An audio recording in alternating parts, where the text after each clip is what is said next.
Hello, আসসালামু আলাইকুম। আজকে আমরা আবারও নিয়ে এসেছি একটি ইসলামিক ছোট গল্প, যা আপনাকে বুঝতে সাহায্য করবে মহান আল্লাহ তাআলা ধৈর্য ধারণকারী ব্যক্তিকে কিভাবে সাহায্য করে।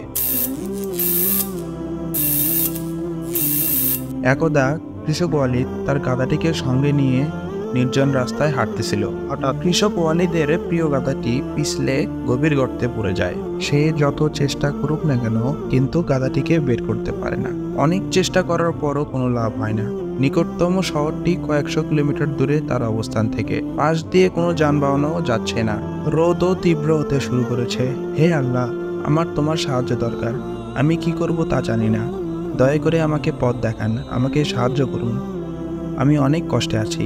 কৃষক ওয়ালিদ প্রচুর দোয়া করতে থাকে। যখনই সালাতের সময় হয়, তখনই কয়েক কিলোমিটার দূরে নদীতে উজু করেন, নামাজ পড়েন ও দীর্ঘ দোয়া করেন।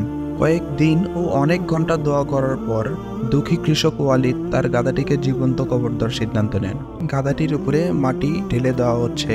গাধা ভার অনুভব করে ও তা ছেড়ে ফেলে দেয় এবং তার উপরে পা রাখে। আবার মাটি গাধার উপরে ঢেলে দেওয়া হয়।